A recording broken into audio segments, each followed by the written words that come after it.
On August 15th of 2017, I departed on a journey to second largest country in Europe, Ukraine.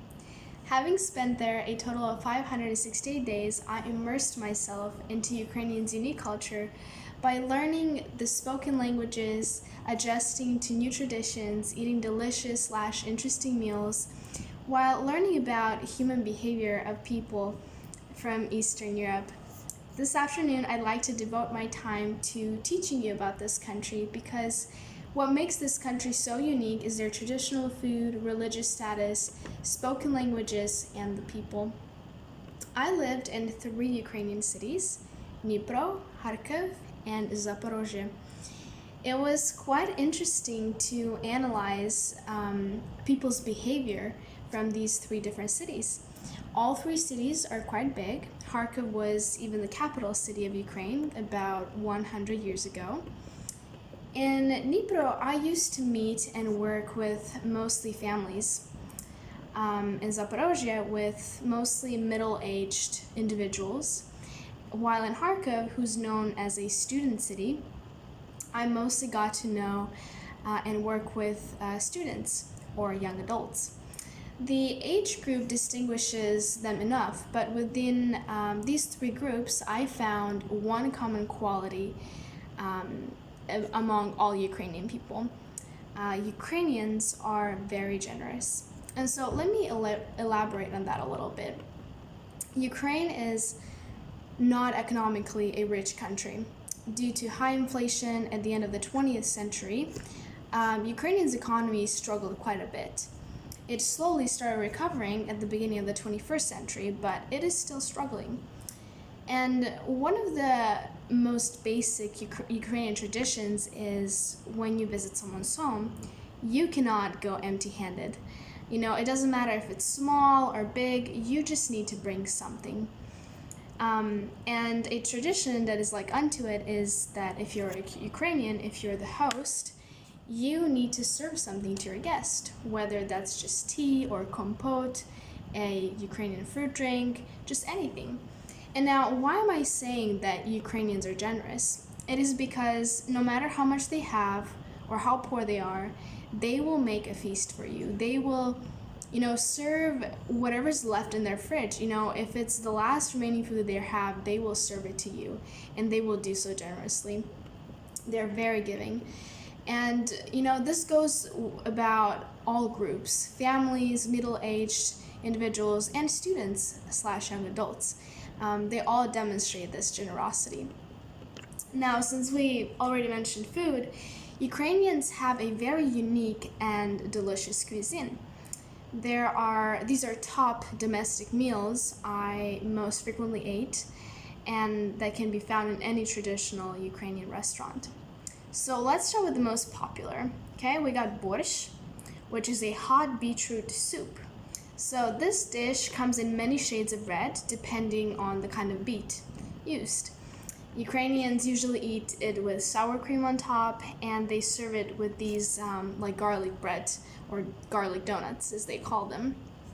They also have a spring borscht, which is green. Of course, regional varieties of the same dish differ a lot.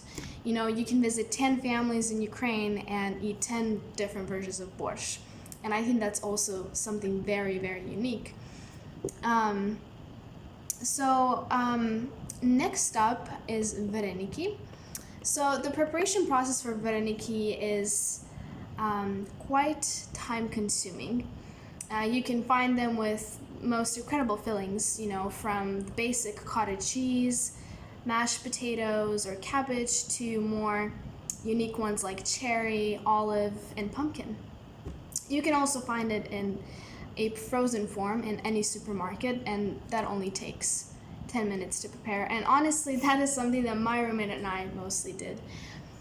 One of Ukrainians' favorite cold dishes, and one of the foreign guests' most avoided foods is holodets. So traditionally, a day or 2 before an event, a husband or wife will go to the market and choose the fresh pork leg and clean it and wash it at home and then boil it for 6 to 7 hours. So simply put, it is a cold broth jello due to the bones and cartilage.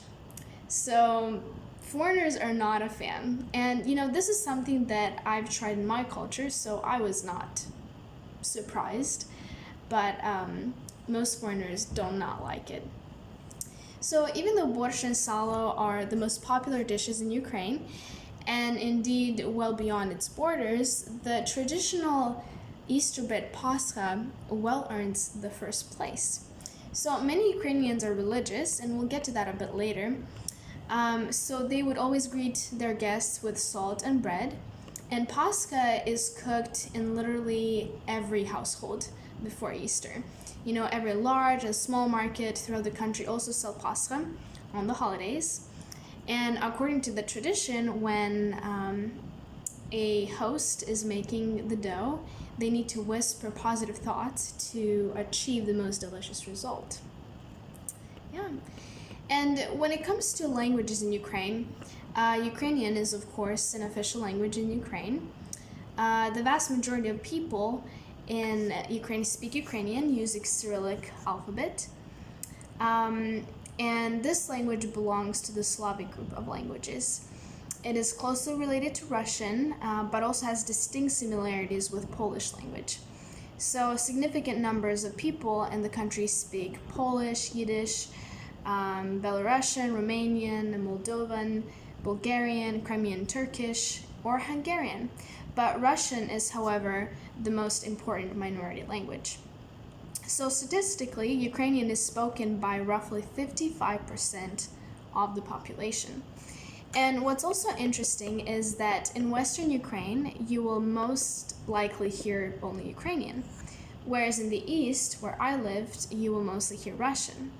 So in Eastern Ukraine, you will only hear Ukrainian in small villages and the city Poltava, or even Syrszyk. Syrszyk is also big in Ukraine, which is basically a mixture between Russian and Ukrainian. And so you can hear that as well, mostly in Eastern Ukraine. And when it comes to religion, as I said, Ukrainian people are religious, but I'm going to explain to what degree. So the predominant religion in Ukraine, practiced by almost half of the population, is Eastern Orthodoxy. So if you ever get a chance to visit Ukraine, you will notice a church being built at almost every corner. Almost every household owns a Bible. But what you will learn is that only a minority actually goes to church and abides by some, ethical standards. And when you ask Ukrainians how often they go to church, they will tell you twice a year, for Christmas and for Easter. So that is how religious they are. But in Western Ukraine, the Ukrainian Greek Catholic Church prevails.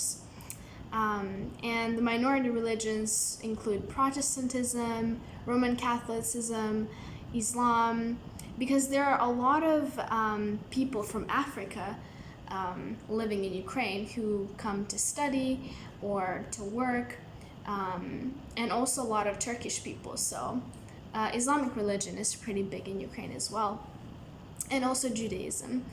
And what's important to know is that more than 2/5 of Ukrainians are not religious. And so, I remember my first day in Ukraine. I had quite the cultural shock. I didn't expect people to be so generous. I didn't expect to learn Russian. I thought I'd be learning Ukrainian.